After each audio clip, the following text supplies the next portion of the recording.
बिस्मिल्लाहिर्रहमानिर्रहीम। अस्सलाम वालेकुम क्लास, क्या हाल है, कैसे हैं आप लोग। हमारा रेगुलेटरी एडमिनिस्ट्रेटिव इंस्टीट्यूशन का जो है कोर्स चल रहा है, इसमें हमारा आज सेशन नंबर 9 है। इससे पहले जो हमने पढ़ा हम उसको थोड़ा सा रीकैप करते हैं, फिर इंशाल्लाह हम जो आज के लेक्चर के बारे में आपको डिटेल्स बताएंगे कि हमने आज के लेक्चर में क्या चीज़ जो है वो हमने कवर करनी है। अगर आप लास्ट लेक्चर को थोड़ा सा देखें तो हमने बात की थी हमारे पास जो है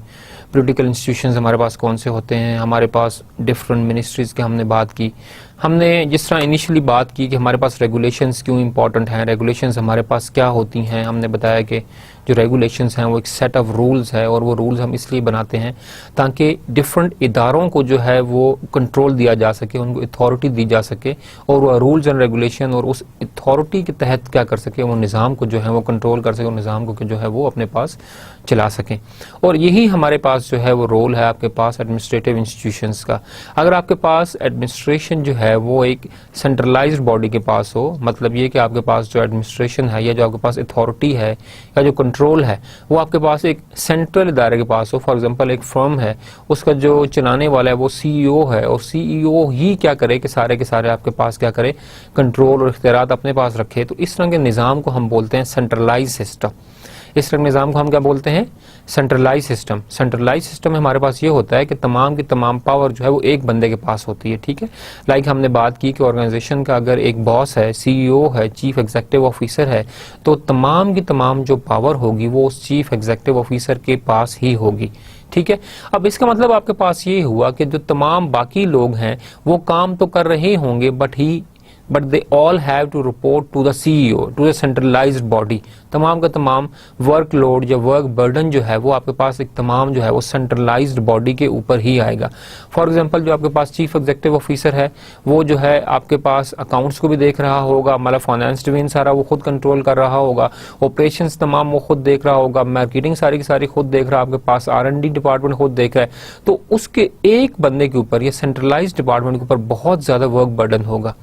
तो इसीलिए ये कहा जाता है कि आप क्या करें, अपने एम्प्लॉयज़ के ऊपर ट्रस्ट करें, अपने इदारों के ऊपर जो है वो ट्रस्ट करें। जब हम बात करते हैं एडमिनिस्ट्रेशन की, जब हम बात करते हैं रेगुलेशंस की, तो रूल्स एंड रेगुलेशन बनाने का हमारा मेन पर्पस ही यही होता है कि हम इदारों को जो है वो पावर तो डेलीगेट करें, but there must be some rules and regulation कि हम उनके ऊपर चेक एंड बैलेंस भी रख सके कि ये पावर है, ये स्पैन ऑफ कंट्रोल है। स्पैन ऑफ कंट्रोल मीन की अथॉरिटी लाइन, कि आपका जो अथॉरिटी लाइन है वो यहाँ से लेकर यहाँ तक है। फॉर एग्जांपल आपके अंडर चार बंदे काम कर रहे हैं और वो 4 बंदे आपको जो है वो रिपोर्ट करेंगे, बाकी के साथ आपका कोई लेना देना नहीं है। तो हम एक स्पैन ऑफ कंट्रोल हम उसको डिफाइन करते हैं, हम एक अथॉरिटी जो है उसको हम क्या करते हैं, उसको हम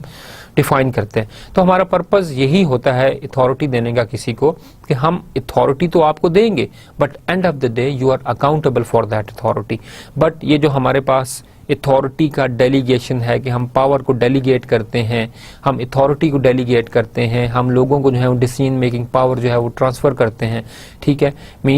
इस तरह के सिस्टम को हम कहते हैं डिसेंट्रलाइज सिस्टम। ठीक है, पाकिस्तान के अंदर जो है वो डिसेंट्रलाइजेशन का कॉन्सेप्ट डिवोल्यूशन प्लान के तहत आया। मुशर्रफ के दौर के अंदर आपके पास जो है डिवोल्यूशन प्लान 2001 के अंदर इम्प्लीमेंट किया गया और उसके तहत क्या हुआ कि आपकी जो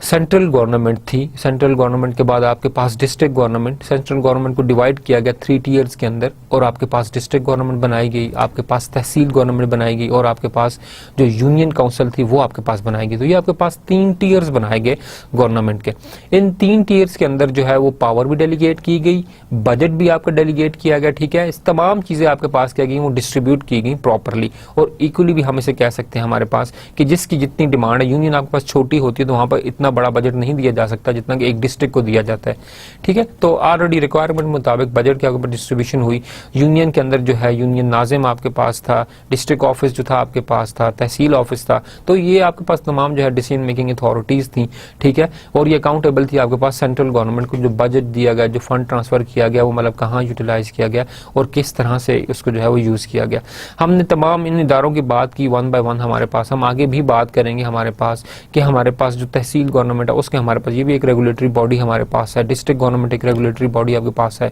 यूनियन काउंसिल्स आपके पास एक प्रॉपर रेगुलेटरी बॉडीज आपके पास हैं जो कि हमारे पास इनका क्या काम था, किस तरह से उन्होंने आपके पास डिवोल्यूशन प्लान के अंदर काम किया। डिवोल्यूशन को कामयाब बनाने में एक इदारे का नाम जरूर लेना चाहूंगा कि जिसने बहुत कामयाबी से उसको किया, वो हमारे पास था इदारा devolution trust for community empowerment. Community को पावर देने के लिए, क्योंकि हमारे पास इदारों के पास तो पावर थी, बट इस इदारे का जो मेन कंट्रोल ये था आपके पास कि कम्युनिटी को एम्पावर करना, पावर्स कम्युनिटी को भी दो कि वो decision making powers, information distribution power, information sharing power, ये तमाम पावर्स जो है आपके पास, participation power in the decision making process, ये तमाम चीज़ें जो हैं आपके पास जो हैं वो इस इदारे ने दी। दैट मैं उसका नाम रिपीट करना चाहूँगा आपके लिए, devolution trust for community empowerment, ये आपके पास था। हमने लास्ट लेक्चर में जो बात की, लास्ट लेक्चर में हमने मिनिस्ट्री स्टार्ट की हैं और मिनिस्ट्रीज के अंदर हम देख रहे हैं जो उनके डिवीजन्स हैं, क्या है मिनिस्ट्री के क्या रूल रेगुलेशंस हैं, कौन सी मिनिस्ट्री कौन से रूल्स रेगुलेशन जो है वो इंप्लीमेंट आपके पास करती है। नो डाउट हर मिनिस्ट्री जो है वो एक एडमिनिस्ट्रेटिव इंस्टीट्यूशन तो है ही है,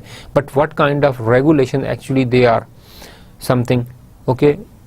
वो किस तरह के रेगुलेशंस जो हैं वो इंप्लीमेंट कर रही हैं, ठीक है, मुल्क के अंदर, और उनका कंट्रोल जो है, अथॉरिटी जो है वो कहाँ तक आपके पास है। इसके साथ हम देख रहे हैं कि उनका मिशन क्या है, उनका विजन क्या है, ठीक है, उनका फ्यूचर प्रोस्पेक्ट हमारे पास, विजन जो है वो हमारे पास क्या है, करंट जो वो कर रहे हैं उनका वो मिशन है वो आपके पास क्या है, उनके फंक्शंस आपके पास क्या हैं। आपके पास एक तो ये है कि एडमिनिस्ट्रेटिव इंस्टीट्यूशंस के बारे में अवेयरनेस देना आपको कि ये इंस्टीट्यूशन है, इनका ये फंक्शन है, ये इनका रोल है और ये अथॉरिटी लाइन है इनकी, इस चीज़ को जो है वो कंट्रोल करते हैं, इस चीज़ को मॉनिटर करते हैं। यही हमारे पास इस कोर्स का जो है हमारे पास मेन जो है आपके पास जो है वो जो है इसका जो है हमारे पास कोर थीम्स हैं इसके। हम लास्ट लेक्चर को थोड़ा सा रीकैप करें तो हम देखते हैं कि हमने लास्ट लेक्चर में बात की थी आपके पास मिनिस्ट्री ऑफ कॉमर्स के बारे में। मिनिस्ट्री ऑफ कॉमर्स आपके पास जब हमने बात की तो हमने उसकी बात की कि उसका मिशन स्टेटमेंट आपके पास क्या है, ठीक है, उसका चार्टर हमने बात की थी, हमारे पास objective of the trade policy, commerce क्योंकि हमारे पास ट्रेड के साथ रिलेटेड है इसलिए हमने बात की थी कि हमारे पास ट्रेड पॉलिसी के मेन ऑब्जेक्टिव्स आपके पास क्या है, ठीक है। मुल्क के अंदर आप जब भी कोई ट्रेड पॉलिसी इंप्लीमेंट करेंगे तो आपको जो है वो छोटे से छोटे ताजर से लेके बड़े से बड़े ताजर तक तमाम चीज़ों को आपने जो है वो रेगुलेट करना होता है, ठीक है। हम ऐसा नहीं कर रहे थे, हमारी पॉलिसीज जो रेगुलेटरी पॉलिसी ट्रेड पॉलिसीज हैं वो कभी भी इस चीज़ को नहीं कर रही होती कि हमारे पास जो है सारे का सारा फोकस जो है वो आपके पास जो एक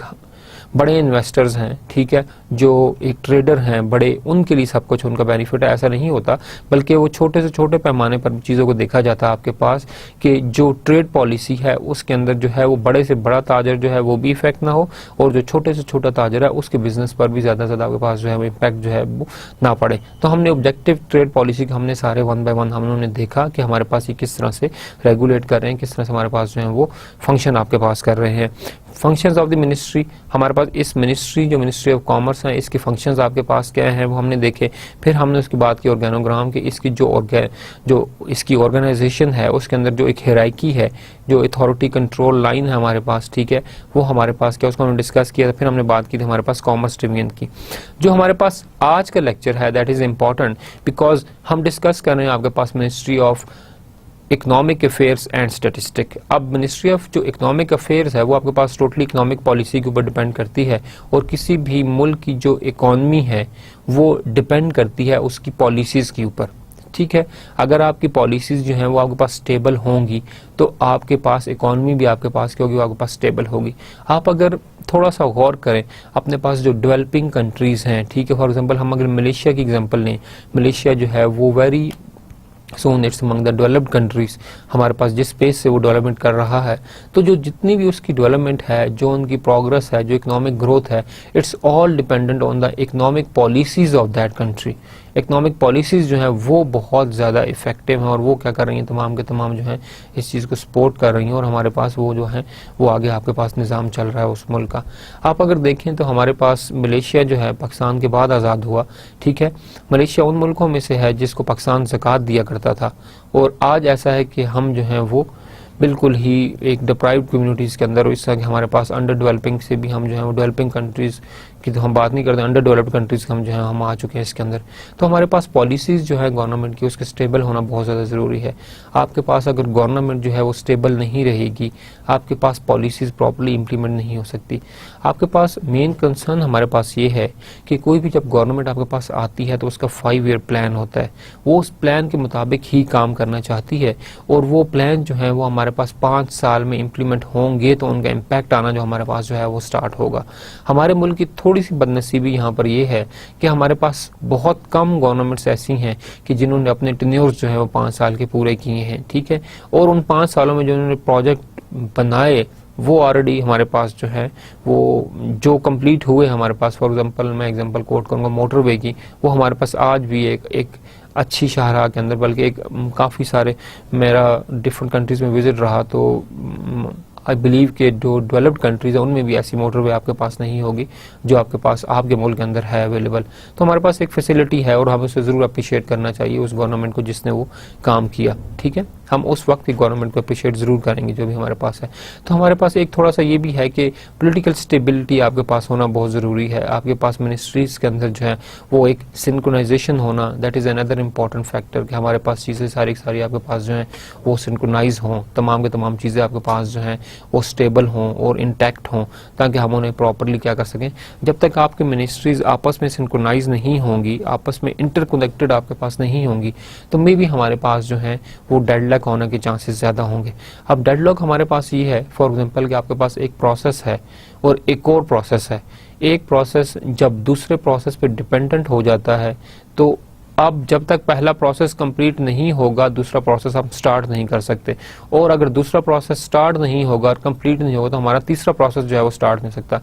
फॉर एग्जांपल आप एक मकान बना रहे हैं, मकान के आपने बेसमेंट डाल दिए, जब तक उसके पिलर खड़े नहीं होंगे, दीवारें खड़ी नहीं होंगी, आपके पास छत नहीं आपके पास नहीं डाल सकता, ठीक है। तो अब इस एग्जाम्पल समझे कि छत डालने के लिए आपका दीवारें होना जरूरी है, और अगर बेसमेंट ही आपकी नहीं बन रही तो दीवारें कहाँ से बनेंगी। तो यहाँ पर आपके पास जो है चीज़ें जो हैं वो थोड़ी सी इस तरह से है जो कि है कि आपके पास डेडलॉक आ जाता है, अगली एक्टिविटी का रुक जाना, एक प्रोसेस का स्टार्ट ना होना, कंप्लीट ना होना टाइम के ऊपर, वो दूसरी को डेडलॉक लगा। सिमिलरली हमारे पास जो डिफरेंट प्रोजेक्ट्स गवर्नमेंट जो है या जो डिफरेंट प्रोग्राम स्टार्ट करती है उसमें डिफरेंट मिनिस्ट्रीज का, डिफरेंट इदारों की इन्वॉल्वमेंट होती है। अगर वो तमाम इदारे आपस में इंटरकनेक्टेड नहीं होंगे और उनमें कम्युनिकेशन गैप होगा तो वो उस तरह से चीज़ जो है इम्प्लीमेंट टाइमली जो है आपके पास जो है आउटकम जो है वो नहीं आ सकेगी। तो that is most important thing कि आपके पास मिनिस्ट्रीज के अंदर जो रेगुलेटरी बॉडीज़ के अंदर हैं उनके अंदर आपके पास जो है वो आपस में इनका इंटरकनेक्शन होना भी बहुत ज़्यादा आपके पास जो है वो ज़रूरी है। आज हम जो बात करेंगे हमारे पास बात होगी मिनिस्ट्री ऑफ इकोनॉमिक अफेयर्स की। मिनिस्ट्री ऑफ इकोनॉमिक अफेयर में हम इकोनॉमिक अफेयर डिवीजन्स को देखेंगे और इसके साथ साथ हम बात करेंगे स्टैटिस्टिक डिवीजन को, and then we have the privatization division. ये हमारे पास 3 इंपॉर्टेंट इदारे हैं जिनको हम जो हैं वो 1 बाय 1 जो है इनको हम डिस्कस करेंगे। हमारे पास मिनिस्ट्री ऑफ प्राइवेटाइजेशन भी है, हम उसको इंशाल्लाह नेक्स्ट लेक्चर में कोशिश करेंगे हम उसको डिस्कस करें। अच्छा, जो हमारे पास मिनिस्ट्री ऑफ इकोनॉमिक अफेयर है उसके अंदर हमारे पास जो पहला डिवीजन हम आज डिस्कस करेंगे वो हमारे पास है economic affair division. Economic affair division is responsible for assessment of requirements, programming and negotiation of external economic systems related to the government of Pakistan and its constituent units from the foreign governments and multilateral agencies। अब हमारे पास हम जो है एक country जो है वो अपने इंटरनल प्रोसेसेस को तो देख ही रहा होता है, इंटरनल मिनिस्ट्रीज भी उसके हैं, तमाम रूल्स एंड रेगुलेशन आपके पास इंटरनली जो है वो वर्कआउट कर रहे होते हैं, बट आपका जो है वो बायलैटरल रिलेशनशिप किसी और कंट्री के साथ भी होता है, और आपकी जो ट्रेड है, आपकी जो इकोनॉमिक है, इकोनॉमिक ग्रोथ है, वो दूसरी कंट्री की पॉलिसी से भी इफेक्ट आपके पास जो है वो हो सकती है। फॉर एग्जांपल हमने लास्ट लेक्चर में आपको थोड़ा याद है तो हमने बात की थी WTO, वर्ल्ड ट्रेड ऑर्गेनाइजेशन, उनके जब रूल रेगुलेशन लगे तो आपकी जो तमाम की तमाम एक्सपोर्ट्स थी वो मोस्टली एक्सपोर्ट्स आपकी रुक गई, ठीक है, बिकॉज जो क्राइटेरियाज थे, जो रूल रेगुलेशन आपके पास WTO ने दिए थे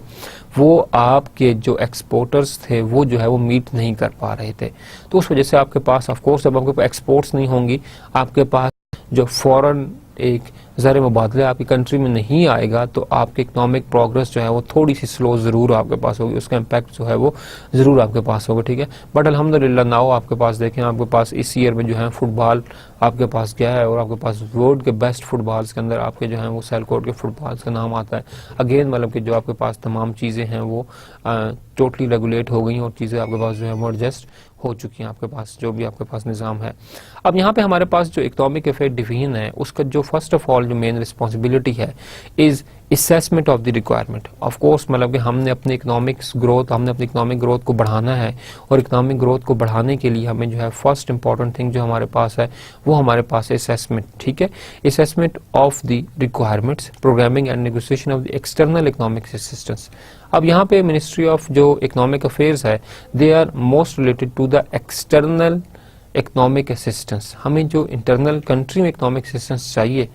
वो आपके पास थ्रू ट्रेड मिलेगी, थ्रू आपके पास डिफरेंट इदारे हैं वो आपको देंगी, जो आपके पास डिफरेंट मिनिस्ट्रीज हैं उनकी रेगुलेशन से आपको मिलेगी, ठीक है। जो डिफरेंट चीज़ें हैं वो तो आपके पास सपोर्ट कर ही रहा होगा आपको, लेकिन हमें एक्सटर्नल असिस्टेंस भी चाहिए। फॉर एग्जांपल हम जो है IMF से लोन लेते हैं, ठीक है, हम डिफरेंट वर्ल्ड बैंक से हम जो है लोन लेते हैं, वर्ल्ड बैंक के डिफरेंट प्रोजेक्ट पाकिस्तान के इम्प्लीमेंट होते हैं, आपको वहाँ से असिस्टेंस मिलता है। तो व्हाट काइंड ऑफ असिस्टेंस हमें चाहिए, उसकी जो रिक्वायरमेंट है उसको असेस करना भी आपके पास जो है वो इकोनॉमिक अफेयर डिवीजन का ही आपके पास जो है वो काम है कि इकोनॉमिक अफेयर डिवीजन किस तरह से असेस करेगी चीज़ों को और किस तरह से चीज़ों को जो है वो मॉनिटर करेगी और आपके पास जो है वो चलाएगी। Then they have two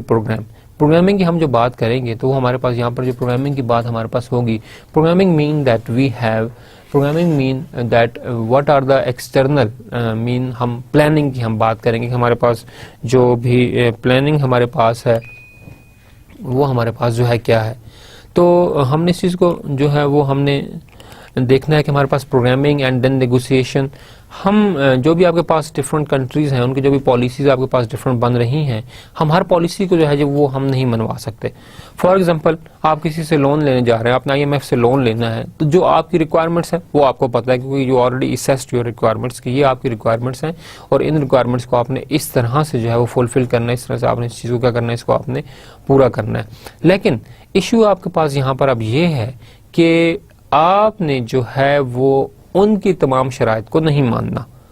of course अगर आपकी अपनी एक वर्कआउट नहीं किया होगा, आपने प्रोग्रामिंग अपनी नहीं की होगी, आपने अपनी प्रॉपर प्लानिंग नहीं की होगी, तो आप किस बेस पर जो है वो नेगोशिएट करेंगे। Of course there must be some terms and condition, क्योंकि आप एक्सटर्नल असिस्टेंस तो चाह रहे हैं because your economy need that. उस इकोनॉमी को हम ऑफ कोर्स एक्सटर्नल असिस्टेंस हम लेंगे, but for that we must have some negotiation. हम तमाम के तमाम उनकी शराइत को नहीं मान सकते। Of course we need something in our favour as well, हमें अपनी फेवर के अंदर भी कुछ शराइत को हमें उनको रखना है, ठीक है। तो ये आपके पास मिनिस्ट्री ऑफ जो इकोनॉमिक अफेयर डिवीजन है ये आपके पास जो है सब कुछ इस चीज़ में जो है फैसिलिटेट करता है आपको। Related to the government of Pakistan and its constituent units, ना सिर्फ आपके पास गवर्नमेंट ऑफ पाकिस्तान के लिए जो आपको एक्सटर्नल असिस्टेंस चाहिए बल्कि उसके साथ जो कनेक्टेड बॉडीज़ हैं वो भी हमारे पास। फॉर एग्जांपल हमारे पास जो मिनिस्ट्री ऑफ इंपोर्ट एक्सपोर्ट हमारे पास, इंपोर्ट एक्सपोर्ट जो हमारे पास पॉलिसी है, हमारे पास जो इंटरनल पॉलिसी है वो तो है ही है, लेकिन जब हम एक्सपोर्ट्स करेंगे, ठीक है, या हम बाहर से इंपोर्ट करेंगे तो वहाँ पर जो है again ministry of economic affair जो आपके पास इकोनॉमिक अफेयर डिवीजन है वो आपके पास अपने जो है वो रोल अदा करेगा और वो वहाँ पर तमाम चीज़ों को असेस करेगा, रिक्वायरमेंट्स को चेक करेगा, प्लान करेगा एंड देन क्या करेगा, उसको वो जो है इम्प्लीमेंट आपके पास जो है प्रॉपर्ली उस चीज़ को जो है वो किया जाएगा आपके पास यहाँ पर। तो यहाँ पर हमारे पास जो है कि हम जो बात कर रहे हैं आपके पास कि हमारे पास जो इसके कनेक्टेड जो डिफरेंट इसकी इदारे हैं वो भी हमारे पास हैं, ठीक है, कि हमारे पास कौन कौन से डिफरेंट जो हैं कनेक्टेड इदारे हैं जिनको हम लेकर साथ चलेंगे और हमारे पास हैं। तो यहाँ पर हमने जो इकोनॉमिक अफेयर डिवीजन की हमने जो एक ओवरऑल हमने बात की, हमारे पास जो है आपने फर्स्ट ऑफ ऑल तो इंटरनली देखना है कि किन किन इदारों को, ठीक है, किस किस्म की एक्सटर्नल असिस्टेंस की आपके पास ज़रूरत है। फॉर एग्जांपल एक तो आपके पास गवर्नमेंट है, गवर्नमेंट को किस किस्म के एक्सटर्नल असिस्टेंस की ज़रूरत है। फॉर एग्जांपल अगर आप प्लान कर रहे हैं, प्रोग्राम कर रहे हैं, वर्ल्ड बैंक से आपने लोन लेना, आपने IMF से लोन लेना, तो actually mean government of Pakistan जो है वो एक एक्सटर्नल असिस्टेंस जो है वो डिज़ायर कर रही है आपके पास। इसी तरह आपके पास जो कनेक्टेड इदारे हमने बात की, इंपोर्ट एक्सपोर्ट डिवीजन की, वहां पर भी हम जब एक्सपोर्ट्स करते हैं तो ऑफ कोर्स जिस कंट्री में आप एक्सपोर्ट कर रहे हैं वहां पर आपको उस फॉरेन करेंसी में ही आपको पेमेंट मिलेगी, बट ऑफ कोर्स वो जो कंट्री आपको एक फैसिलिटेट कर रहा है, आपको फैसिलिटीज प्रोवाइड कर रहा है, वो किसी बेस पर आपको फैसिलिटीज प्रोवाइड करेगा, वो आपको इस तरह से प्रोवाइड नहीं करेगा कि आप आए और बस आए अपना प्रॉफिट लेकर चले जाए। Of course they have some terms and condition कि आप जो प्रॉफिट कमाएंगे उसमें इतनी परसेंटेज जो है उस गवर्नमेंट की भी होगी या उस इदारे की होगी जिसके तहत आप वो जो है जिसके अंदर आप रजिस्टर आप उसके अंदर काम कर रहे हैं, तो वो चीजें भी तमाम आपके पास,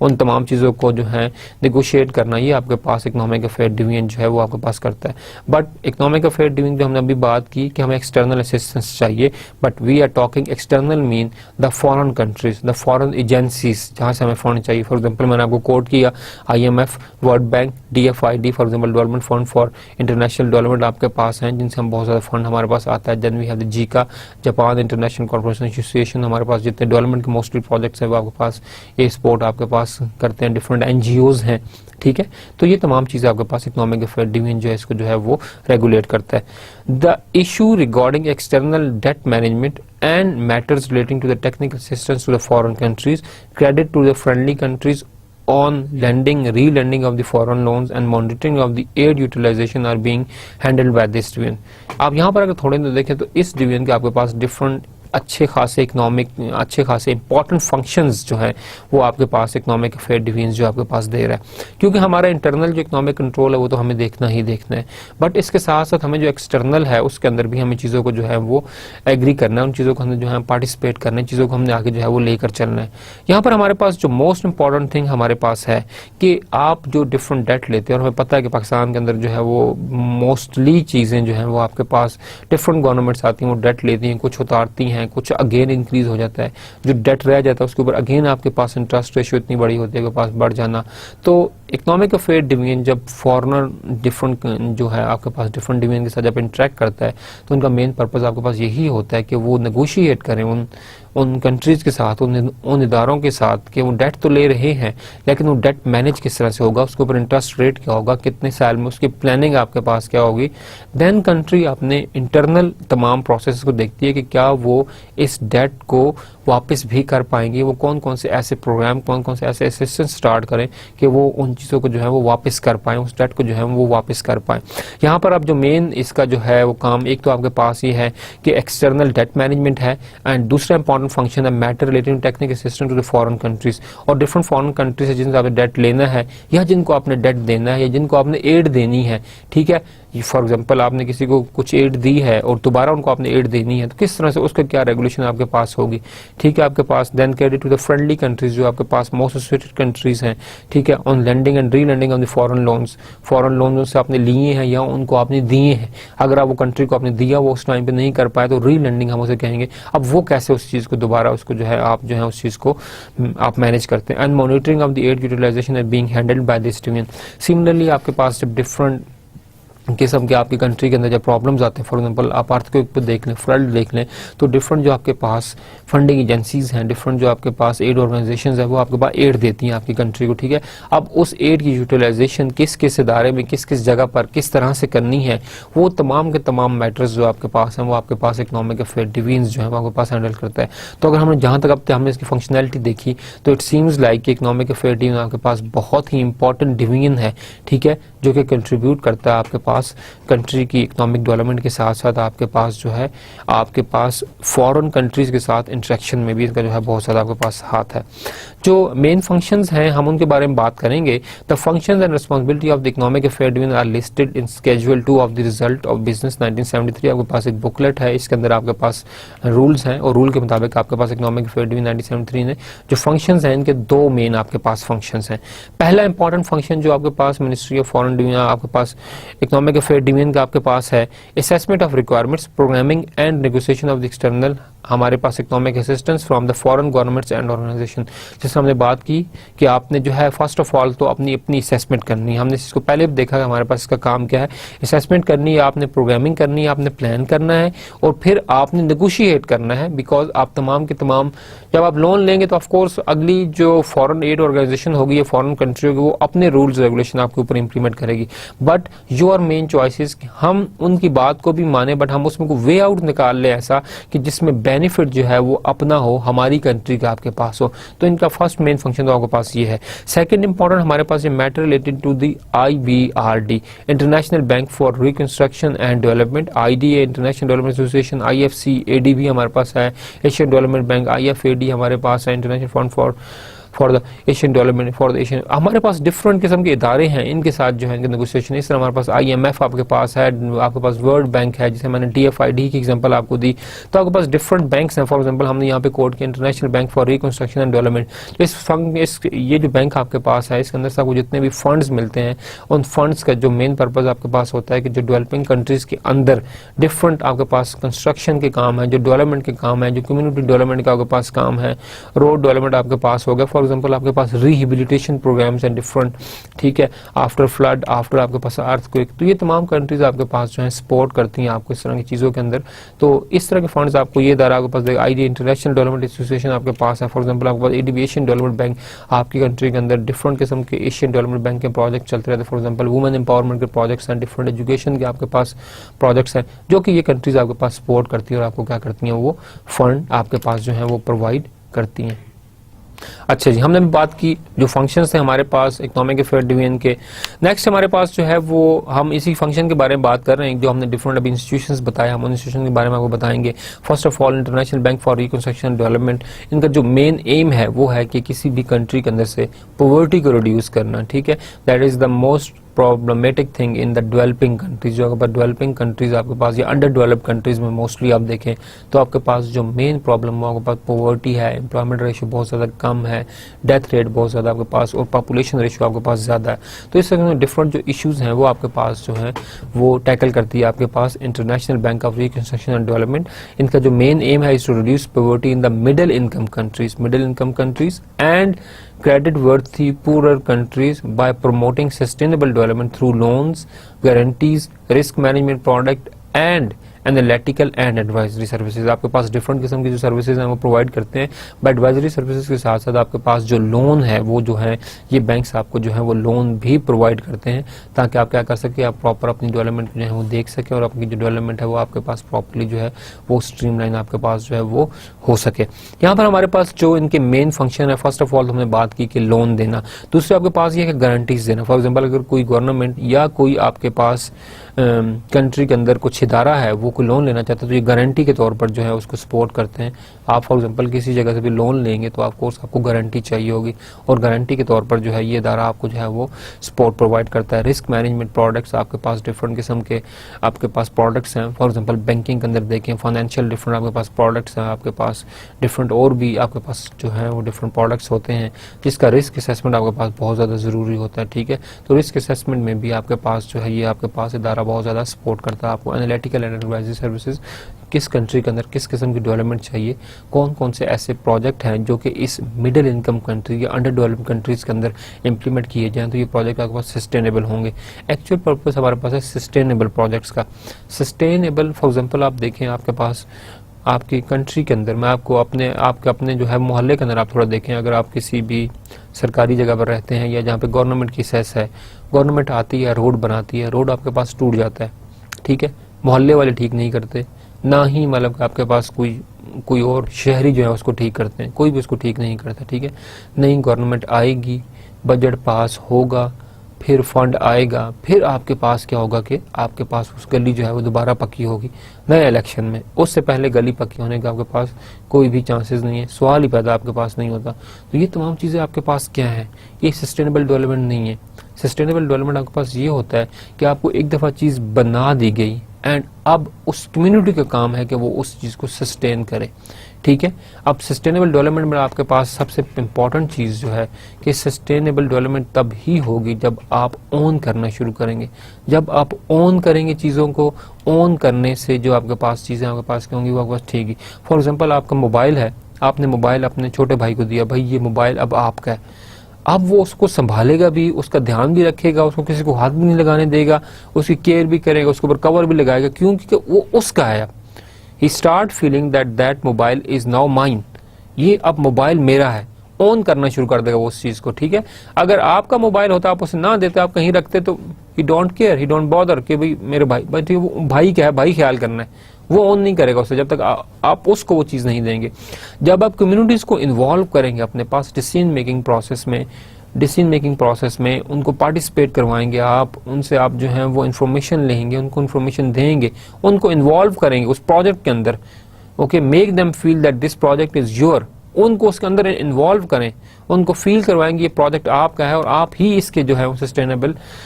सस्टेनेबिलिटी के रिस्पॉन्सिबल हैं। तो वो ऑफ कोर्स जब ऑन करना शुरू करेंगे तो आपके पास प्रोजेक्ट्स जो हैं आपके पास जो हैं वो सस्टेनेबल शुरू हो जाएंगे। मैंने आपको शुरू में एग्जांपल कोट की थी, आपके पास सिटीजन कम्युनिटी बोर्ड्स के प्रोजेक्ट्स पाकिस्तान में हुए and most of the projects are sustainable because उसमें कम्युनिटी का फंड शामिल था। आपके पास पाकिस्तान के अंदर ही ऐसे प्रोजेक्ट्स हुए और इन्हीं प्रोजेक्ट की सक्सेस स्टोरी को डिफरेंट कंट्रीज ने अपने कंट्रीज के अंदर क्या किया, उनको इम्प्लीमेंट किया आपके पास, ठीक है, कि इन्हीं सक्सेस स्टोरीज को आपके पास की कम्युनिटी जो है वो 20% फंड जो थी वो जमा करवाती थी। Community first of all the project खुद आइडेंटिफाई करती थी कि ये प्रोजेक्ट इसको हमने करना है, फिर उसका 20% फंड जो है वो आपके पास कम्युनिटी खुद इकट्ठा करती थी, 80% लोकल गवर्नमेंट देते थे, कोई टेंडरिंग नहीं थी, लोग खुद अपना प्रोजेक्ट इंप्लीमेंट करते थे और वो प्रोजेक्ट आज भी सस्टेनेबल है क्योंकि वो टूटता है तो मोहल्ले वाले दोबारा थोड़े से पैसे इकट्ठे करके उस गली क्या करते हैं उसको वो ठीक करवा लेते हैं आपके पास। इस तरह से चीज़ें आपके पास जो है वो स्ट्रीमलाइन होकर मैनेज होना जो है वो स्टार्ट होती हैं। तो जब आप ऑन करेंगे तो आपके पास सस्टेनेबल डेवलपमेंट, तो आपके पास IBRD है, ये सस्टेनेबल डेवलपमेंट चाहते हैं, ये उस तरह के प्रोजेक्ट को सपोर्ट करेंगे जो कि सस्टेनेबल आपके पास होंगे। जब आपके पास प्रोजेक्ट सस्टेनेबल होंगे तो आपके पास चीज़ें स्ट्रीमलाइन होंगी और ज़्यादा अच्छे तरीके से निखर कर आपके पास जो है वो सामने आपके पास जो है वो आपके पास आएंगी। सेकंड मोस्ट इंपॉर्टेंट हमारे पास जो इदारा है that is the IDA international development association is supporting Pakistani effort to empower the poor with increased income and access to services to achieve sustainable livelihood. Again look, every जो भी आपके पास foreign एक एजेंसी है, फॉरेन इदारा, they are focusing on the sustainable livelihood, sustainable development. आपके पास sustainability तब ही आएगी जब आप क्या करेंगे, ऑन करना शुरू करेंगे, ठीक है। अब यहाँ पर हमारे पास इंपॉर्टेंट चीज़ ये है कि जो पुअर हैं उनको सपोर्ट करना, पॉवर्टी को लेस करना, उनकी इनकम के लेवल को बढ़ाना, ठीक है। फॉर एग्जांपल आप देखें कि आपके पास ये इदारे क्या करते हैं, आपके पास मोस्टली कि आपके पास जो डिफरेंट गाँव की फीमेल्स हैं जहाँ पे इनकम का कोई सोर्स नहीं है, वो उनको मोटिवेट करते हैं कि आप भी क्या करें, डिफरेंट चीज़ें सीखें। फॉर एग्जाम्पल आपके पास हैंडीक्राफ्ट उनको सिखा दिया जाएगा, जो लोग लड़के हैं उनको जो है डिफरेंट स्किल प्रोग्राम जो है वो सिखा दिए जाएंगे, किसी को टेलरिंग का, किसी को इलेक्ट्रिशियन का, वेल्डिंग का, डिफरेंट कोर्सेज करवा के उनके अंदर स्किल जो है वो इम्पार्ट करते हैं। अब आपके पास क्या होता है, पहले घर में एक बंदा कमा रहा था, अब आपके पास क्या है कि डिफरेंट जो लोग हैं वो सारे के सारे कमाते हैं और आपके पास घर में क्या आती है, एक इनपुट आती है। क्यों? क्योंकि स्किल आपने दी, उस स्किल को अपने यूटिलाइज करके आपके पास क्या कर रहा है कि आगे इनकम जनरेट करने का सोर्स बन रहा है। अगर ऐसा करेंगे that is a sustainable thing. अगर आप उसको पैसे देंगे कि 10,000 ले लो, महीना गुजार लो और महीने बाद दोबारा 10,000 देंगे, this is not sustainable thing. कि अगले वो डिपेंडेंट होगा अगले 10,000 के ऊपर। आपने 10,000 रुपये उनको नहीं दिया, बल्कि आपने 10,000 रुपये नहीं दिए, बल्कि उस ऑर्गेनाइजेशन ने 10,000 रुपये लगाकर खर्चा करके उस बंदे को एक स्किल सिखा दी and now that skill is sustainable. वो स्किल आपके पास क्या, वो आपके पास जो है वो सस्टेनेबल है एंड नाउ मतलब कि वो आपके पास हेल्पफुल आगे उस चीज़ को सपोर्ट करने में, मोटिवेट करने में और आपके पास जो है वो काम को आगे आपके पास चलाने में। तो यहाँ पर आपके पास इंटरनेशनल डेवलपमेंट एसोसिएशन भी ये रोल प्ले कर रही है। Then we have international finance corporation investment services provide a broad suite of हमारे पास financial product including loan, equity, trade finance, structure finance, हमारे पास सिंडिकेशन है, sign to promote worthy enterprises and encourage entrepreneurship हमारे पास यहाँ पर आपको फाइनेंसिंग कर रहे हैं, लोन दे रहे हैं, ठीक है। आप तमाम जो है वो सिंडिकेशन कर रहे हैं, तमाम चीज़ें आप जो है वो सपोर्ट कर रहे हैं related to the finance in order to minimize the risk को मिनिमाइज करने के लिए। यहाँ पर एक और इम्पॉर्टेंट फंक्शन जो ये रोल जो इदारा प्ले कर रहा है that is the entrepreneurship, that they are motivating the younger people, they are motivating the peoples to invest and start their own business. America के अंदर आपके पास 60+ जो बिजनेसेस हैं वो तमाम एंटरप्रेन्योर हैं, लोगों ने खुद स्टार्ट किया and now they are the billionaire. आप एप्पल की एग्जांपल देख लें, आप डेल की एग्जांपल देख लें, एक बंदे ने स्टार्ट किया और आज आपके पास वो बिलियनियर इंडस्ट्रीज आपके पास ऑल ओवर द वर्ल्ड जो है वो रेगुलेट आपके पास कर रही हैं। This is the most important thing हमारे पास जो होना बहुत ज़्यादा जरूरी है कि एंटरप्रेन्योर हमारे पास फिजा हो, एंटरप्रेन्योरियल एक्टिविटीज, एंटरप्रेन्योरशिप आपके पास जो है वो डेवलपमेंट हो जाए और आप खुद जो है वो काम करने लगे, ठीक है। This is the most important thing जो आपके पास ये इदारा कर रहा है। ADB Asian development bank assistance has strengthen Pakistan social and environmental safeguards by providing technical guidance and improving monitoring and resettlement practices। आपके पास एशियन डेवलपमेंट बैंक का मेन आपके पास जो पॉलिसीज़ हैं, पॉलिसीज़ के अंदर इस तरह से स्टेबिलिटी लाना, उनके अंदर रीएडजस्टमेंट करना कि आपके पास जो चीज़ें हैं, जो प्लान है वो आपके पास ऐसा हो जो कि लॉन्ग टर्म में जो है वो एक्सपोर्ट कर सके कंट्री को। तो कंट्री के अंदर जो हमारे पास डिफरेंट आपके पास टेक्निकल गाइडेंस चाहिए किसी भी चीज़ को बनाने के लिए, आपके पास डिफरेंट इकोनॉमिक अफेयर्स के साथ साथ डिफरेंट प्रोजेक्ट्स को इंप्लीमेंट करने में टेक्निकल असिस्टेंस जो है वो आपके पास एडीबी जो है प्रोवाइड करता है। IFAD, international fund for agriculture development, this fund is very much important. हमारा एग्रीकल्चर बेस्ड कंट्री है और आपके पास ये जो हमारे पास है कि एग्रीकल्चर मतलब कि फॉर एग्जांपल क्रॉप को बढ़ाने के लिए, ठीक है, और डिफरेंट किस्म के जो भी एग्रीकल्चर रिलेटेड पीपल हैं, दे कैन बेटर जज दिस थिंग कि हमारे पास उस तरह की तमाम चीज़ें जो हैं, क्रॉप्स को, पेस्टिसाइड्स को थोड़ा से थोड़ा करने के लिए, कम करने के लिए तमाम एग्रीकल्चर रिलेटेड आपके पास हैं। वाटर हमारे पास फॉर एग्जांपल पानी पहुंचाने के लिए डिफरेंट जो फंड्स हैं वो आपके पास ये जो है फंड करता है आपके पास एग्रीकल्चर डेवलपमेंट फंड जो आपके पास है।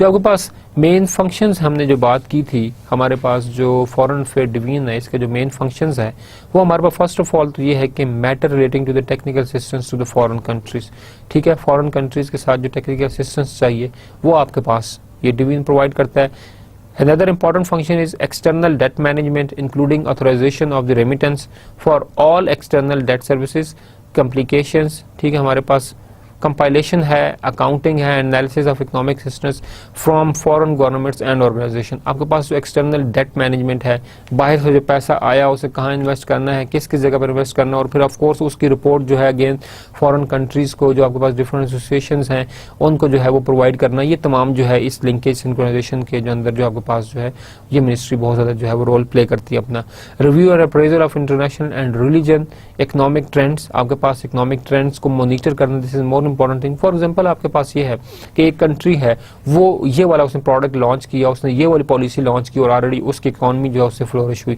इन ट्रेंड्स को फॉलो करते हुए उन पॉलिसीज को अपनी कंट्री में भी इंप्लीमेंट करना, ठीक है, बनिस्बत कि आप एक नई चीज करें, वाई वी शुड री इन्वेंट द व्हील, हम उसी चीज को दोबारा जो है उसको हम लेकर चले और हम उस चीज को देखें और करें कि हमारे पास क्या चीज आपके पास एक्चुअली जो है वो आपके पास आ रही है, ठीक है। तो इस चीज को हम अगर इस तरह लेकर चलेंगे तो हमारे पास ज्यादा चीजें जो है वो स्ट्रीमलाइन और इजी आपके पास हो जाएंगी कि जो कामयाब पॉलिसीज हैं, जो सक्सेस स्टोरीज हैं, जो दूसरी डेवलपमेंट कंट्रीज में काम हो रहे हैं, हम उन्हीं सक्सेस स्टोरीज को अपने कंट्रीज के अंदर आकर इंप्लीमेंट करें और तमाम रूल रेगुलेशन जो भी उसके रिक्वायरमेंट्स हैं उनको हम समझे करें, तो हमारे पास इंशाल्लाह things will be much better. आपके पास चीज़ें जो है वो ज़्यादा जो है वो बेटर हो जाएंगी और चीज़ें आपके पास जो है वो आसान हो जाएंगी। तो यहाँ पर हमारे पास एक सिस्टमैटिक चीज़ें जो है आपके पास वो बन सकती हैं और उनको जो है वो देखा जा सकता है आपके पास। Another important thing हमारे पास जो है matters related to transfer of technology under UNDP, united nation development program आपके पास, उसके अंदर जो टेक्नोलॉजी ट्रांसफर है, फॉर एग्जांपल IT का लाना कंट्रीज के अंदर आपके पास है, ATM है आपके पास जो बैंकिंग के अंदर जो है वो टेक्नोलॉजी इंट्रोड्यूस करवाना, ठीक है, आपके पास अभी जो है पटवारिज्म के अंदर आपके पास जो है टेक्नोलॉजी इंट्रोड्यूस हो रही है, ठीक है, तमाम चीज़ें आपके पास ऑटोमेट हो रही है, तमाम चीज़ें जो है लाना ये आपको UNDP जो है आपको सपोर्ट करता है। Matters related to Islamic development bank, Islamic development bank से लोन लेना है, किस तरह से रेगुलेट करना है, शरिया पॉलिसीज आपके पास हैं, वट एवर, ये आपके पास अगेन इकोनॉमिक अफेयर डिवीजन जो है इसको रेगुलेट करता है आपके पास। ये अगर आप थोड़ा और देखें, आपको थोड़ा सा इसको ध्यान से देखना पड़ेगा, इस पिक्चर को मेरे पास बनाने के लिए इतना नहीं था कि मैं इसको बनाता। आपके पास इकोनॉमिक अफेयर डिवीजन आपके पास देखिए, आपके पास first of all main secretary है, सेक्रेटरी के अंदर आपके पास जो डिफरेंट है एडिशनल सेक्रेटरीज हैं, देन डिफरेंट इदारे हैं, हर इदारे के अंदर आपके पास डिफरेंट डिवीजन है। ये जो आपके पास ऑर्गेनोग्राम बनी हुई है इसके इदारे की, इसका मेन पर्पज आपके पास यही है कि आपके पास अथॉरिटी लाइन जो है प्रॉपर्ली डिफाइन की जाए, कौन बंदा, कौन सा इदारा किसके अंडर काम कर रहा है, क्या क्या रिस्पॉन्सिबिलिटीज हैं, ये तमाम की तमाम चीज़ें जो है इस ऑर्गेनोग्राम से आपको जो है क्लियर हो जाएगी। आप इनकी वेबसाइट विजिट करें, वहाँ पर आपके पास प्रॉपर्ली एक सेटअप एक डिफाइंड है, वहाँ पर आपके पास चीज़ें ज़्यादा अच्छे बेहतर तरीके से आप उनको समझ पाएंगे, ठीक है। सेकंड हमारे पास जो इंपॉर्टेंट डिवीजन है ministry of economic affair and statistic के अंदर, that is the Pakistan bureau of statistic, ठीक है। ये हमारे पास एक इंपॉर्टेंट अदारा है कि जो स्टेटिस्टिकल तमाम चीज़ें हैं, ठीक है, आपके पास GDP कितना है, इन्फ्लेशन रेट कितना है, पॉवर्टी कितनी हुई, ठीक है जी, इन्फ्लेशन कितनी बढ़ गई, कितनी हुई, एजुकेशन लेवल क्या हुआ, तमाम की तमाम चीज़ें आपके पास क्या है, किस तरह से है, ठीक है, इकोनॉमिक ग्रोथ रेट, तमाम चीज़ें जो है वो स्टेटिस्टिकल ब्यूरो आपको जो है कंट्रोल करता है, चीज़ों को देखता है आपके पास। फर्स्ट ऑफ ऑल इसमें हमारे पास है फेडरल ब्यूरो ऑफ स्टेटिस्टिक, इसका हेडक्वार्टर आपके पास इस्लामाबाद में है। एंड अनदर इंपॉर्टेंट थिंग हमारे पास जो स्टेटिस्टिक्स रेलेवेंट इदारा है वो हमारे पास है पॉपुलेशन सेंसस ऑर्गेनाइजेशन, ठीक है, आपके पास पॉपुलेशन के सेंसस जो हैं वो होते रहते हैं आपके पास, तो वो इदारा भी इस स्टैटिस्टिक डिवीजन के अंदर आपके पास आता है। एग्रीकल्चर सेंसस ऑर्गेनाइजेशन, ठीक है, एग्रीकल्चर के रिलेटेड आपके पास कि एग्रीकल्चर कितना कंट्रीब्यूट कर रही है टुवर्ड्स दैट इकॉनमी, ठीक है। और उसके साथ साथ आप इस चीज़ को देखेंगे कि आपके पास एग्रीकल्चर पिछले साल के इस साल कितनी बड़ी, ठीक है। एग्रीकल्चर के साथ साथ जो है वो लाइवलीहुड आपके पास हैं, डिफरेंट आपके पास जो और चीज़ आपके पास है, आपाशी का निज़ाम है, पानी, whatever related to the agriculture, ये तमाम की तमाम चीज़ें आपके पास ये डिवीजन देखते हैं। जबकि हमने पॉपुलेशन सेंसस डिवीजन की बात की तो मुल्क के अंदर जो मरदमशुमारी कराना है, ठीक है, मेल फीमेल रेशियो आपके पास कितनी है, किस इलाके में कितनी परसेंटेज लोग रहते हैं, कितनी एजुकेशन लेवल उनका आपके पास क्या है, ये तमाम आपके पास पॉपुलेशन सेंसस के थ्रू आपके पास जो है चीज़ें आपके पास आएंगी और आपके पास चीज़ें जो है आपके पास वो क्लियर होगी। फेडरल ब्यूरो ऑफ स्टेटिस्टिक्स आपके पास GDP कंट्रोल कर, आपके पास मैयर करना, आपके पास इनकम लेवल आपके पास कितना है, इन्फ्लेशन रेट कितना बढ़ गया, क्या हुआ, और भी हमारे पास बहुत सी चीज़ें जो स्टैटिस्टिकल डिवीजन कंट्रोल करता है, हम इनको वन बाय वन जो है डिस्कस करेंगे। आपके पास पाकिस्तान ब्यूरो ऑफ स्टैटिस्टिक्स हम अगर बात करें तो Pakistan bureau of statistics also known as PBS, ठीक है, हमारे पास Pakistan bureau of statistics is a government of Pakistan major and executive and federal department charged with the national statistics services and to provide solid and comprehensive statistical research। ये आपके पास बहुत आसान सी चीज़ है कि जो लोग स्टेटिस्टिक्स समझते हैं कि स्टेटिस्टिक के थोड़े से फिगर के हेर फेर से आपके पास बहुत बड़े जो है वो ब्लंडर आपके पास हो सकते हैं। लाइक अगर आपके पास $0.00001 हो और आपके पास $1 मिलियन हो तो ये $0.0001 जो है दैट वर्थ अब ये आपके पास अच्छी खासी वर्थ की अमाउंट जो है आपके पास बन जाएगी, तो इस चीज़ को इग्नोर नहीं किया जा सकता है। सिमिलरली आपके पास जो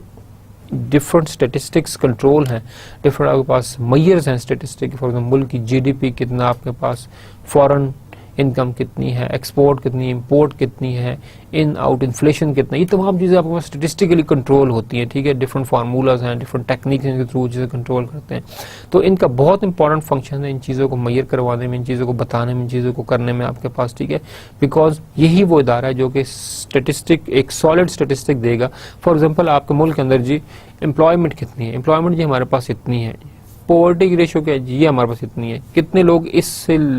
फॉर एग्जाम्पल $1 बिलो से नीचे जो है उनके इनकम लेवल इतने हैं जी, ये तमाम स्टैटिस्टिक डिवीजन ने आपको दी और गवर्नमेंट को तमाम डाटा गया। अब गवर्नमेंट जो प्लान करेगी आपके पास, जो प्रोग्राम बनाएगी वो उसी स्टैटिस्टिकल डाटा के मुताबिक बनाएगी, ठीक है, कि आपके पास स्टैटिस्टिक डिवीजन ने ऑलरेडी वर्कआउट किया वो और डाटा जो है वो सॉलिड है और कंप्रेहेंसिव है। हाँ, अगर अब उस डाटा में आपके पास कोई प्रॉब्लम आता है और वो वहाँ पे कुछ इश्यूज हैं तो फिर आपके पास ऑफ कोर्स पॉलिसी भी आगे उस तरह से वर्कआउट नहीं कर सकेगी। इट्स मीन कि आपके पास स्टैटिस्टिक डिवीजन ही वो मेन हब है, वो मेन इदारा है जिसका अगर सॉलिड रिकॉर्ड होगा, कंप्रेहेंसिव रिकॉर्ड आपके पास होगा तो वो बेहतर तरीके से चीज़ों को क्या करेगा, फैसिलिटेट कर पाएगा, वो चीज़ों को आपके पास जो है वो कर पाएगा और चीज़ों को चला पाएगा। क्योंकि तमाम आपके पास जो नेक्स्ट पॉलिसीज हैं, ठीक है, ना सिर्फ पाकिस्तान के अंदर बल्कि जो डिफरेंट डेवलपमेंट एजेंसीज हैं, जो एड एजेंसीज हैं बाहर फॉरेन कंट्रीज हैं, वो भी उस डाटा के ऊपर बेस करते हुए ही आपको जो है वो एड आपको जो है वो प्रोवाइड करेगी। तो स्टैटिस्टिकल डिवीजन का बहुत इंपॉर्टेंट रोल है, ठीक है, किसी चीज़ को इनका आपके पास डिफरेंट मैयर्स को कंट्रोल करने में और मैयर्स को कैलकुलेट करने में।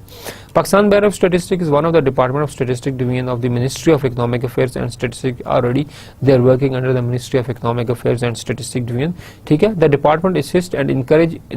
informed decision making, research and discussions within the government and by the community, and by providing a high quality, objective and responsive national statistical services। क्योंकि ना सिर्फ ये आपके पास कम्युनिटी की सर्विसेज दे रहे हैं बल्कि उसके साथ आपके पास गवर्नमेंट को भी जो है स्टेटिस्टिकल डाटा और आपके पास मैयर्स हैं उनको जो है वो प्रोवाइड करते हैं।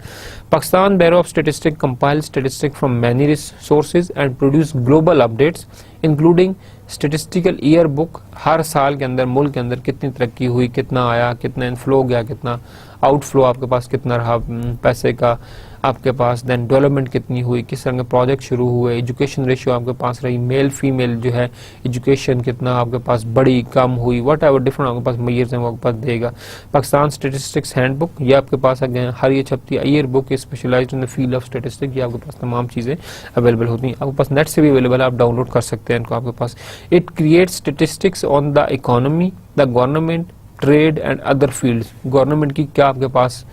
जो है वो प्रोग्रेस रही, ट्रेड की क्या आपके पास प्रोग्रेस रही, एजुकेशन की आपके पास क्या प्रोग्रेस रही, पॉपुलेशन आपके पास रेशो कितनी बढ़ी कितनी कम हुई, अनएम्प्लॉयमेंट कितनी बढ़ी, इनकम रेशो क्या है लोगों के अंदर आपके पास कितनी रेशो कितनी,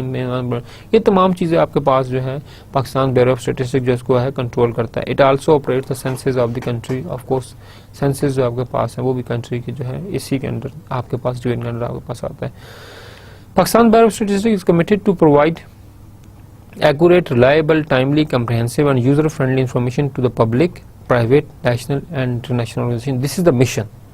मिशन आपके पास ये है कि currently what they are actually doing. अगर आपने देखें तो बड़ा कम्प्रहेंसिव सेंस का मिशन है और बड़ा स्ट्रेट फॉरवर्ड सा मिशन है कि Pakistan statistical bureau, Pakistan bureau of statistics is committed to provide accurate, first of all जो स्टैटिस्टिकल डाटा वो दे रहे हैं वो एक्यूरेट हो, accurate, reliable, timely and comprehensive, ये 4 फीचर्स हैं, एंड यूजर फ्रेंडली, हर आम से आम बंदा भी इसको जो है समझ सके, उसमें कोई टेक्निकलिटी जो है ज्यादा आपके पास ना हो। टू द पब्लिक को ये डाटा देंगे आपके पास। फॉर एग्जाम्पल आपको हैंड बुक्स जो छपती हैं वो ऑलरेडी पब्लिकली अवेलेबल है, वो कोई इतनी सिक्योर बुक्स नहीं होती, हर जगह से आपको मतलब आप जाएं वो आपको अवेलेबल होंगी, नेट से डाउनलोड कर सकते हैं उन्हें। To the private organization, national आपके पास जो डिफरेंट इदारे हैं, ठीक है, जो उससे रेलेवेंट आपके पास हैं उनको जो है प्रोवाइड की जाती है, फॉर डिफरेंट मिनिस्ट्रीज हैं, ठीक है, उनको प्रोवाइड की जाती है आपके पास, एंड इंटरनेशनल ऑर्गेनाइजेशन, और इंटरनेशनल ऑर्गेनाइजेशंस भी जो फंड रिलीज करेगा, जो आपके पास एड देगा वो इसी डाटा के ऊपर ही देगा जो आपके पास पाकिस्तान ब्यूरो ऑफ स्टैटिस्टिक्स जो है वो कंपाइल करेगी आपके पास। Pakistan bureau of statistics will undertake research up to date its technical knowledge and adopt improved methodologies and new technologies for meeting the future demand. This is one of the suggestion कि of course they are providing, but if they adopt the new technologies, the new parameters, the new tools आपके पास जो statistical measurement के लिए आपके पास हैं, तो ये अपनी सर्विसेज को, उन सर्विसेज की क्वालिटी को और भी ज़्यादा जो है वो इन्हांस कर सकते हैं, उनको जो है वो आपके पास बढ़ा सकते हैं यहाँ पर। अनदर इंपॉर्टेंट हमारे पास जो है that is the privatization division. Privatisation division आपके पास इंपॉर्टेंट है बहुत, ऑफ कोर्स आम कंट्रीज के अंदर इनिशियली जो है प्राइवेटाइजेशन को पाकिस्तान में सपोर्ट नहीं किया गया, लेकिन विद टाइम आपके पास इस नीड को असेस किया गया कि तमाम के तमाम जो डिफरेंट इदारे हैं जो कि ऑलरेडी प्रोडक्टिव हैं उनको गवर्नमेंट को संभालना थोड़ा सा मुश्किल है, तो what they did, they privatise the different institutions, और वो प्राइवेटाइजेशन जो है वो ऑफ कोर्स एक बेनिफिट का सोर्स है क्योंकि गवर्नमेंट के रिस्पांसिबिलिटी कम होती है और जो प्राइवेटाइज इदारा है वो रिस्पांसिबिलिटी लेता है उस इदारे को चलाने की। ऑफ कोर्स मतलब किसी न किसी आपके पास टर्म्स एंड कंडीशन वो नेगोशिएट आपके पास होती हैं, प्रॉफिट अगेन आपके पास कंट्री के अंदर ही आ रहा होता है, ठीक है, और आपकी कंट्री को ही जो है बेनिफिट मिल रहा है आपके पास। तो जो प्राइवेटाइजेशन डिवीजन है इसका मेन फंक्शन क्या है, ये क्या करते हैं, हम इसको वन बाय वन जो है डिस्कस करते हैं। Privatisation is an important policy tool for generating growth and addressing structure imbalance by removing artificial barriers and opening up economy to the competition। अब यहाँ पर जो एक इम्पॉर्टेंट चीज यूज की है इकोनॉमी टू द कंपटीशन। आपके पास अगर गवर्नमेंट चीज चला रही होगी तो अगेन एक इदारा होगा जो तमाम चीजों को कंट्रोल कर आपके पास होगा। फॉर एग्जांपल आप सुई की एग्जांपल ले रहे हैं, सुई गैस आपके पास जो है, ठीक है, गैस का एक ही पाकिस्तान में है, that is controlled by the सुई, और आपके पास जो है कोई भी नहीं है, तो it's mean there is a monopolistic आपके पास जो है वहां पे मोनोपोली है, ठीक है, मोनोपोली है तो आपके पास कंपटीशन नहीं है, ठीक है, आप उसे कंट्रोल करें, आप ही उसे कंट्रोल करें आपके पास, ठीक है, तो चीज़ें आपके पास मुश्किल हो जाएंगी। लेकिन अगर आप कंपटीशन क्रिएट करेंगे, आप उसको प्राइवेटाइज करेंगे चीज़ों को, एक इदारा है उसके एक सेक्शन एक को दिया, दूसरा सेक्शन दूसरे को, तीसरा सेक्शन तीसरे को, चौथे को, पांचवें को, तो आपके पास क्या होगा, कंपटीशन स्टार्ट होगा, प्रोडक्ट की क्वालिटी भी इन्हांस होगी और उसके साथ साथ आपके पास जो है चीज़ें आपके पास बेहतर से बेहतर तरीके से आपके पास आएंगी, ठीक है। अब आपके पास ये है कि हर कंपनी अपने कस्टमर को सेटिस्फाई करने के लिए डिफरेंट अप्रोच यूज करेगी और दूसरी कंपनीज उसी अप्रोच को आपके पास क्या करेंगी, फॉलो करेंगी। फॉर एग्जाम्पल आप इसको देखेंगे, आपके पास टेली कम्युनिकेशन अथॉरिटीज आपके पास हैं, ठीक है, तो आपके पास जो सेलुलर था उसको उन्होंने प्राइवेटाइज किया। आपके पास डिफरेंट सेलुलर कंपनीज हैं जो पाकिस्तान की भी हैं, बाहर से भी, जोंग फॉर एग्जांपल आपके पास है, टेलीनॉर है, फॉरेन कंट्रीज भी आकर यहाँ पर जो क्या कर रही हैं वो उसको चीज़ों को ले रही हैं। अब आपके पास देखिए कंपटीशन है डिफरेंट मोबाइल इंडस्ट्रीज के अंदर, ठीक है, क्योंकि वो प्राइवेटाइज्ड इदारे हैं। आपके पास जब कंपटीशन आएगा डिफरेंट तो आपके पास क्या होगा कि क्वालिटी इन्हांस होगी। आपके पास एक तो कंपटीशन आया, आपके पास सर्विस क्वालिटी बढ़ी, प्राइस आपके पास रिड्यूस हुई, एंड ओवरऑल आपके पास जो सेटिस्फेक्शन है अवाम की, जो नेशन की, वो आपके पास इम्प्रूव हुई। तो ये तमाम चीज़ें आपको देखनी चाहिए। हमारे पास प्राइवेटाइजेशन के क्या बेनिफिट है कि it is a source to generate a competition among the companies, ठीक है।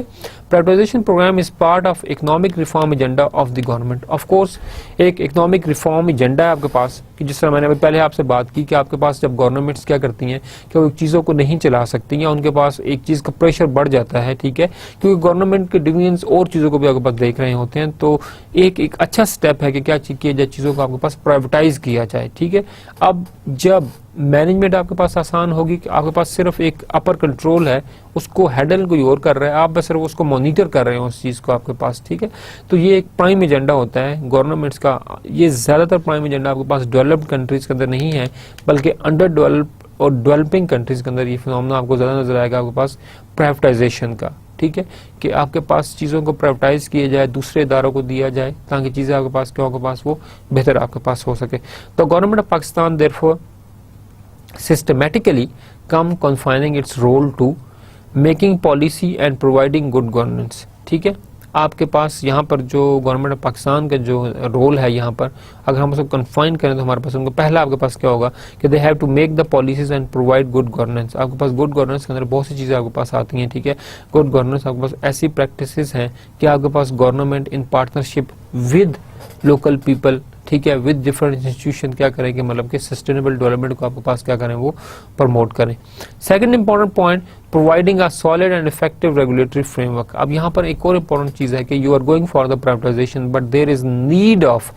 Effective regulatory framework. Regulatory framework आपके पास जो है बहुत ज़्यादा आपके पास क्या हो, वो इफेक्टिव हो। अगर रेगुलेटरी फ्रेमवर्क आपका इफेक्टिव होगा तो आप चीज़ों को अच्छे तरीके से मैनेज कर पाएंगे और चीज़ों को आप जो है वो इजी तरीके से उनको आप आगे ले जाकर जो है चीज़ों को जो है वो ईजिली जो है वो मैनेज और असेस जो उनको आप कर पाएंगे। अनदर इंपॉर्टेंट थिंग हमारे पास ensuring social equity and economic justice, ठीक है। आपने सोशल इक्विटी भी है, उसको भी आपने बैलेंस रखना है। जो अगर पास सोशल इक्विटी है, ठीक है, जो जस्टिस है अवाम के अंदर, हर शोबे के अंदर, हर जो आपके पास डिफरेंट तबका है, हर इनकम लेवल, वहाँ पर आपने उसकी इक्विटी को जो है वो ध्यान करना है। एंड इकोनॉमिक जस्टिस के साथ साथ आपके इकोनॉमिक जस्टिस है उसको भी आपने प्रमोट करना है, उसको भी आपने जो है वो हैंडल करना है। Providing enabling environment including physical and technical infrastructure and social service. Government का जो एक और इम्पॉर्टेंट काम यहाँ पर है कि of course they are going for the privatization but most important thing that they have to provide the enabling environment. Enabling environment हम ये बात करेंगे कि ऐसी सपोर्टिव एनवायरनमेंट हो, ऐसी फिजा हो जहाँ पे एक काम किया भी जा सके। आप सिर्फ प्राइवेटाइज करें और जो आपके डिफरेंट इंस्टीट्यूशंस हैं, जो आपकी एनवायरनमेंट है वो उसको सपोर्ट ही ना करी हो तो ऑफ कोर्स वो बंदा वहाँ स्टक होकर रह जाएगा, वो उस चीज़ को चला नहीं पाएगा आपके पास आगे, ठीक है। आप अगर किसी को कहते हैं जी ठीक है हम आपको ये अथॉरिटी दे रहे हैं तो उसको एक इनेबलिंग एनवायरनमेंट भी दें कि वो वहाँ पर अपने डिफरेंट फंक्शंस जो है उनको जो है वो कर पाए और उन चीज़ों को जो है वो आगे ले जाकर आगे चीज़ों को जो है वो एक समहाउ हैंडल कर पाए। Including physical and technical infrastructure and social services. Technical infrastructure के साथ साथ जो आपके पास सोशल सर्विसेज हैं उनको भी जो है वो देखे और उनको जो आपके पास जो है वो सपोर्ट करे। आपके पास ऑब्जेक्टिव्स हमारे पास क्या है, हमने बात की कि प्राइवेटाइजेशन होना जरूरी है, कंट्री की इकोनॉमिक ग्रोथ के लिए बहुत जरूरी चीज़ है आपके पास। मोस्ट ऑफ द गवर्नमेंट्स जो आपके पास है वो प्रेफर करते हैं कि हम चीज़ों को क्या करें, वो प्राइवेटाइज करें, ठीक है। आपके पास कंपटीशन बढ़ता है और एक हेल्थी कंपटीशन ऑफ कोर्स आपके पास जो है वो सेटिस्फेक्शन का सोर्स होता है आपके पास। अब आपके पास जो प्राइवेटाइजेशन है उसके जो ऑब्जेक्टिव्स हैं वो आपके पास, हमने यहाँ 3 ऑब्जेक्टिव्स को डिस्कस करता हूँ मैं स्लाइड में आपके पास। द मेन ऑब्जेक्टिव आपके पास जो है इसका प्राइवेटाइजेशन का, to improve the operational efficiency and overall performance of entire proposed to be privatized and to promote the competition, ठीक है। आपके पास एक तो ये है कि जो इदारे आपके सही काम नहीं कर रहे आप उनको क्या करें, उनको आप प्राइवेटाइज कर दें। फॉर एग्जांपल आपके पास एक इंडस्ट्री है, उस इंडस्ट्री के अंदर आपके पास एक सेक्शन काम नहीं कर रहा है जिसकी वजह से आपकी ओवरऑल परफॉर्मेंस जो सेक्शन की जो है वो डिस्टर्ब हो रही है। तो what is the better think कि एक तो उससे आप जान छुड़ाएं। अगर आप उसे जान नहीं छुड़ाते आप उसे प्राइवेटाइज कर दें, ठीक है। प्राइवेटाइज करके आप उन चीज़ों को क्या करें, उनको आप बैलेंस कर लेते अगर कोई जो बाकी इदारे हैं, जो बाकी सेक्शन है वो आपके पास जो है वो डिस्टर्ब आपके पास ना हो, ठीक है। अब यहाँ पर हमने क्या बात की कि हमारे पास जो प्राइवेटाइजेशन का मेन ऑब्जेक्टिव है ओवरऑल परफॉर्मेंस इन्हांस करने के लिए हम क्या करते हैं कि हम प्राइवेटाइज करते हैं इदारों को और वो कंपटीशन बढ़ता है and competition at the end of the day it enhance the satisfaction level of the consumers आपके पास। सेकेंड इंपॉर्टेंट जो हमारे पास ऑब्जेक्टिव है प्राइवेटाइजेशन का, to reduce the financial burden imposed upon the government by the public enterprises and to release resources for utilization on alternate urgent requirements such as those of the social sector and the development of physical and technological infrastructure, thereby accelerating the pace of industrialization। अब यहाँ पर आपके पास एक और important जो phenomena है, जब government जो है वो प्राइवेटाइज करेगी चीज़ों को तो जो भी इदारा उसको लेगा तो of course they will pay the cost. अब वो कॉस्ट पे करेगी आपके पास, ठीक है। आपके पास आमतौर पर कंपनीज में इस तरह से होता है कि आपके पास एक इदारा है, वो काम नहीं कर रहा, उसको क्या करते हैं, वो ले ऑफ कर देते हैं, उससे वो जान छुड़ाते हैं, और जो पैसा आता है उस पैसे से अपनी जो इनकम है, अपने जो इंटरनल जरूरियात, उसको क्या करते हैं वो लोग जो है वो पूरा करते हैं। कंपनी इसके अलावा एक और काम करती है कि आपके पास डिफरेंट, उनके पास एसेट्स होते हैं, उन एसेट्स को सेल करके अपने जो करंट रिक्वायरमेंट उनको पूरा करती है। अब गवर्नमेंट के पास पैसे का इनकम कहाँ से है, या तो लोन्स है या आपके पास जो टैक्सेस है, यही आपके पास सोर्स ऑफ इनकम है, ठीक है, एक आपके पास गवर्नमेंट का। तो गवर्नमेंट क्या करती है कि इदारों को प्राइवेटाइज करती है। जब प्राइवेटाइज करेंगे तो एक इनकम इनिशियली जो है आपके पास जनरेट होगी। उस इनकम को आप क्या करते हैं कि आपके पास different industrial development, different technical support वहां पर आप लगाते हैं। इट्स मीन कि आप उसको कहीं ना कहीं और लगाकर एक जगह से आपने एक चीज तो आपने बेहतर की कि आपने प्राइवेटाइज किया और आपने चीजों में कंपटीशन किया, और प्राइवेटाइजेशन जब आपने प्राइवेटाइज किया तो आपको कुछ अमाउंट हाथ आई। अब गवर्नमेंट के पास जब कुछ अमाउंट आई तो उस अमाउंट को उन्होंने डिफरेंट इंडस्ट्री डेवलपमेंट के ऊपर लगाया। तो इट्स मीन कि आपके पास ग्रोथ डबल हुई। एक तो आपने एक तरफ एक नई चीज जनरेट की, ठीक है, टेक्निकल डेवलपमेंट, इंडस्ट्री डेवलपमेंट में आपने वो फंड इन्वेस्ट कर दिया, और दूसरी तरफ आपने उस इदारे की बेहतरी के लिए उसको प्राइवेटाइज किया, और वहां से अब रेवेन्यू जनरेट होना आपके पास जो है वो शुरू हो गया। तो इस तरह से गवर्नमेंट जो है आपके पास जो है बैलेंस करती हैं चीजों को प्राइवेटाइज करके आपके पास to promote and strengthen the capital market by broadening and deepening its base through enlarging the number of shareholders and listing new enterprises। आपके पास जब आपके पास पैसा आएगा जो प्राइवेटाइजेशन से, उससे आप नई एंटरप्राइज रजिस्टर करेंगे। नए एंटरप्राइज मतलब आपके पास ये है कि आपके पास नए शेयर होल्डर्स आएंगे, ठीक है, और नए आपके पास चीजें आएंगी। जो आपने प्राइवेटाइज की वो भी आपको अपने शेयर्स अनाउंस करेंगे, ठीक है। जब वो शेयर्स अनाउंस करेंगे तो आपके पास अगेन जो है इक्विटी बढ़ेगी, आपके पास अगेन जो है वो एक फ्लो जो है फंड्स का जो है वो आपके पास जो है वो स्टार्ट आपके पास हो जाएगा। जो इसके मेन एडवांटेजेस आपके पास हैं प्राइवेटाइजेशन के, इसका जो मोस्ट इंपॉर्टेंट आपके पास एक फैक्टर है, the first important thing is increase efficiency and profitability. Efficiency तो हमने एक बात की कि आपके पास जो कम्पिटिटिवनेस है वो आपके पास बढ़ेगी, कंपटीशन आपके पास जो है वो बढ़ेगा। Most governmental industries and services are inefficient,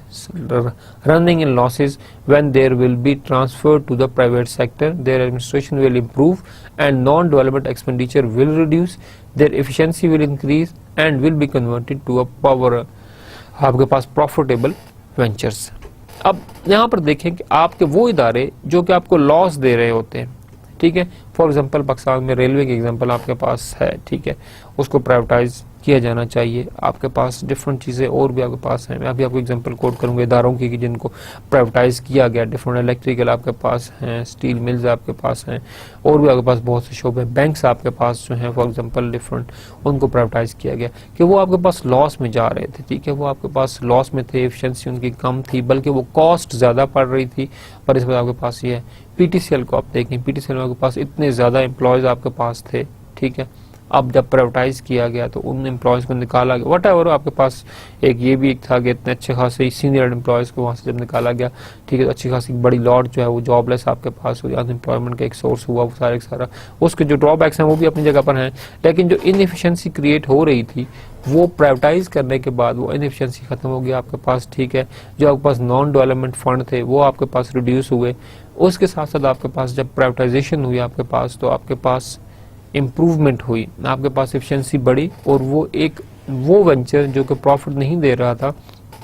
वो आपके पास जो है प्रॉफिट देने लगा। इसके आप एग्जांपल अगर आप देखना चाहते हैं तो आप जो है इंडिया के अंदर लालू प्रसाद मॉडल, आप इसको सर्च करें सिंपल, लालू प्रसाद मॉडल ने रेलवे के अंदर किस तरह से आकर, वो एक बिल्कुल डूबा हुआ इदारा था, और उस डूबे हुए इदारे को उसने किस तरह से जो है profitable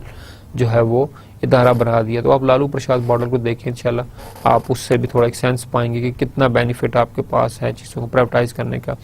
increase in foreign investment and export earning, अगर आप privatisation will increase the foreign investment when foreigner will purchase them, अगर आप कोई चीज़ प्राइवेटाइज कर रहे हैं और कोई फॉरेन इन्वेस्टर आके उसको जो है क्या करता है, उसको आकर आपसे ले लेता है, तो देन अगेन आपके पास फॉरेन इन्वेस्टमेंट तो कंट्री के अंदर आपके पास आएगी, it will become a source of foreign investment, their production will increase which will more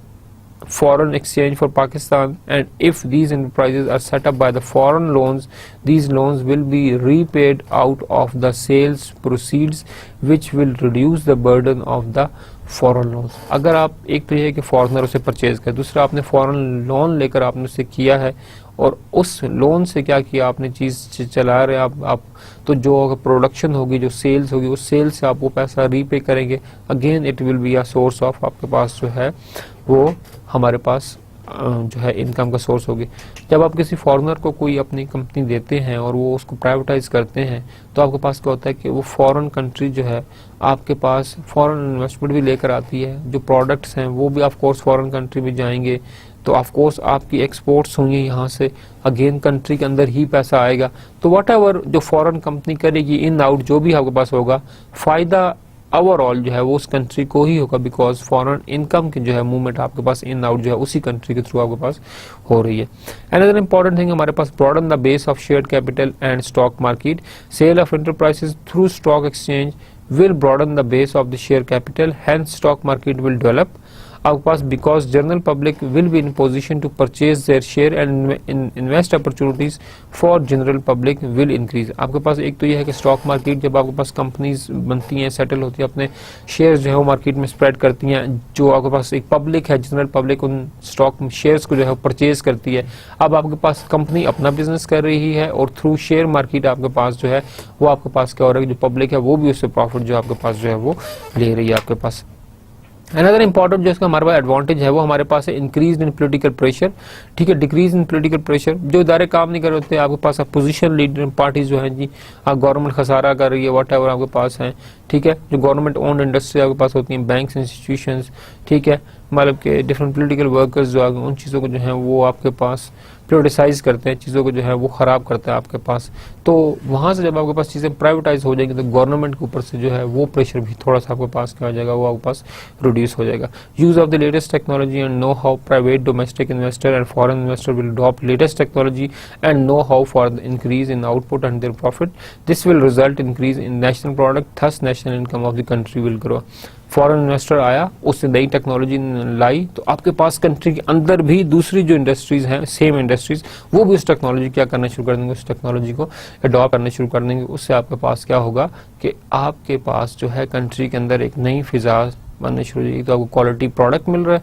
नई आपके पास टेक्नोलॉजी इन आ रही है। नई टेक्नोलॉजी का मतलब है कि लेटेस्ट आपके पास जो इक्विपमेंट है, लेटेस्ट जो काम है, लेटेस्ट जो स्किल्स है वो आपके वर्कर्स के अंदर जो है वो आपके पास आ रही हैं। Another important thing हमारे पास है decrease in deficit budgeting and increase in the infrastructure. Government enterprises usually learn into the losses and to keep them going. Loss होता है गवर्नमेंट एंटरप्राइजेज में और वो चलता ही चला जाता है। फॉर एग्जांपल आप रेलवे एग्जांपल ले लें, पीआईए की एग्जांपल आप ले लें, आपके पास government provide funds every year after privatization. आपके पास क्या है, government don't need to restore to deficit financing and the funds provided to these enterprises will be utilized for construction of social infrastructure of the economy। जो पहले deficit को पूरा करने के लिए गवर्नमेंट फंड जो है उन इदारों को दे रही थी, प्राइवेटाइजेशन के बाद government is no more responsible to give them the fund, no more responsible to fulfil the deficit, जो आपके पास कमी आई उसको पूरा करने की। अब जो वो पैसा उनको देना था वो हम किसी और जगह पर सोशल डेवलपमेंट के अंदर, टेक्नोलॉजिकल डेवलपमेंट के अंदर उसको हम जो है वो इन्वेस्ट कर देते हैं। ये हमारे पास पाकिस्तान के अंदर एक प्रोसेस है। ओवरऑल प्राइवेटाइजेशन किस तरह से होती है इसको आप जो है स्लाइड से 1 बाय 1 देख लीजिएगा। हमारे पास आज के दिन में हमने जो पढ़ा वो हमारे पास था ministry of economic affair and statistic. हमने 3 डिवीजन्स देखे, इकोनॉमिक अफेयर डिवीजन,